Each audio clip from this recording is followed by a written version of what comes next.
अंसारी और आप इस वक्त देख रहे हैं बिजनेस एंड रिव्यू। आज मैं आपको बताऊंगा बहबूद सेविंग की जो क्यूरीज हैं वो क्या हैं और आप उनसे किस तरह नंबर आज़मा हो सकते हैं। अगर आप बहबूद सेविंग के ओल्ड कस्टमर्स हैं तो मुमकिन है आपको ये क्यूरीज पता हों, लेकिन जो नए कस्टमर्स हैं उन्हें नहीं पता, तो उनको मैं बताना चाहता हूँ कि ये क्यूरीज क्या हैं।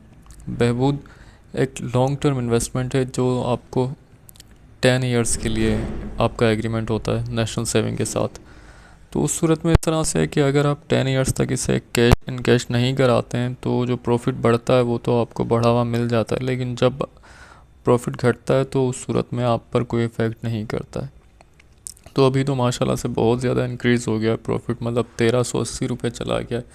लास्ट टाइम जब जुलाई के अंदर बहुत ज़्यादा 2019 के अंदर इंक्रीज़ हुआ था तो वो 1230 रुपये तक चला गया था, लेकिन फिर आहिस्ता आहिस्ता फिर कम होना शुरू हुआ और एक टाइम ऐसा आया कि जून 20 के अंदर 820 रुपये तक चला गया था प्रॉफिट। फिर ये आहिस्ता आहिस्ता भी रेशो बढ़ा है और अब जो है वो 1380 पर आ चुका है।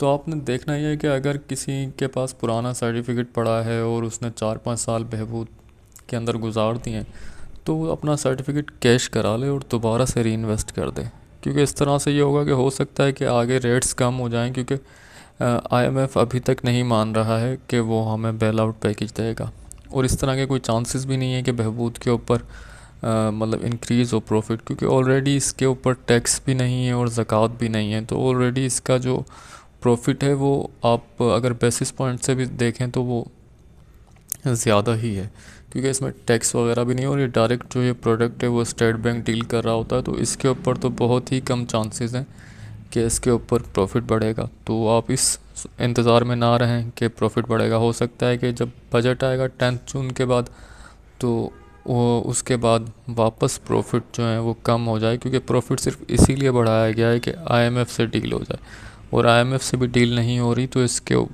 बाद प्रॉफिट बढ़ने के कोई चांसेस नहीं है। तो इसलिए मैं आपसे यही कहूँगा कि अगर किसी के 4-5 साल हो चुके हैं बहबूद के अंदर, इवन कि अगर किसी के 2 साल भी हुए तो वो अपना सर्टिफिकेट जो है वो कैश कराए और उसे दोबारा से री इन्वेस्ट कर दे।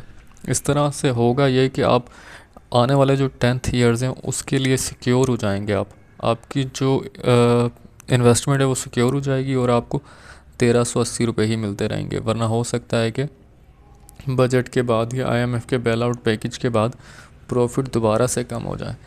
उम्मीद है आपको मेरी बात समझ में आई होगी। अगर फिर भी आपको किसी भी किस्म की क्लैरिफिकेशन की ज़रूरत हो, क्योंकि ऐसा होता है कि मैं वीडियो जल्दी में बना रहा होता हूँ तो कई चीज़ें मिस हो जाती हैं और जो आपने सोचा हुआ होता है वो एज इट इज़ आप बता नहीं पा रहे होते हो कि यार एक्सप्लेन नहीं कर पा रहे होते लोगों को। तो अगर आपको कोई बात आपके जहन में हो या कोई क्यूरी आपके जहन में आ रही हो तो आप मुझे कमेंट कर सकते हैं, मैं उसका रिप्लाई करूँगा। और अब मैं कोशिश क्या करूँगा कि उस पर वीडियो भी बना दिया करूँ ताकि दूसरे लोगों की भी क्यूरीज हल लूँ।